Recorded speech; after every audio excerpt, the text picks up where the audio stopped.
السلام वालेकुम दोस्तों। आज हम एक ऐसे मकाम की बात करेंगे जिसे अल्लाह ने कुरान में सबसे बुलंद दर्जों में शुमार किया है।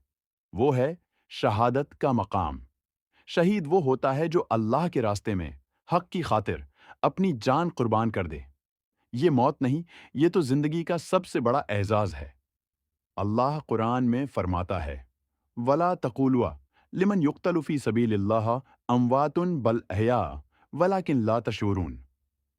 यानी जो अल्लाह की राह में कत्ल किए जाएं, उन्हें मुर्दा ना कहो, बल्कि वो जिंदा हैं, लेकिन तुम्हें उसका शोर नहीं। सोचो दोस्तों, जिसको अल्लाह खुद जिंदा कहे, उसका मकाम क्या होगा? तारीख गवाह है कि अनबिया कराम अलैहिमुस्सलाम भी शहादत के रुतबे से सरफराज हुए। हजरत यही अलैहिस्सलाम और हजरत जिक्रिया अलैहिस्सलाम को बनी इसराइल ने शहीद किया। हजरत मूसी अलैहिस्सलाम के साथियों में से बहुत से हक की राह में शहीद हुए। और हमारे नबी करीम सल्लल्लाहु अलैहि वसल्लम खुद भी गज़वा अहद में ज़ख्मी हुए, जहां हज़रत हमज़ा रज़ी अल्लाह इन्हा जैसे अजीम सहाबी शहीद हुए।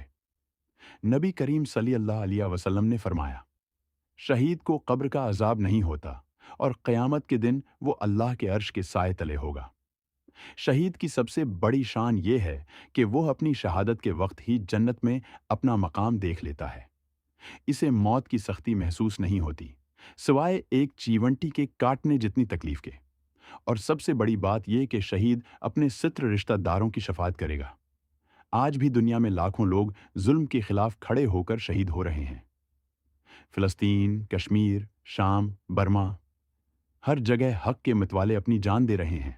हमारा फर्ज है कि हम उनके लिए दुआ करें, उनके मिशन को याद रखें और खुद भी हक पर डटे रहें। याद रखो, शहीद मरता नहीं, वो जिंदा रहता है। वो हमारी तारीख, हमारी गैरत और हमारे ईमान की इलामत बन जाता है। अल्लाह हम सबको शहादत की मौत नसीब फरमाए और हमें हक पर चलने की तौफीक दे। आमीन।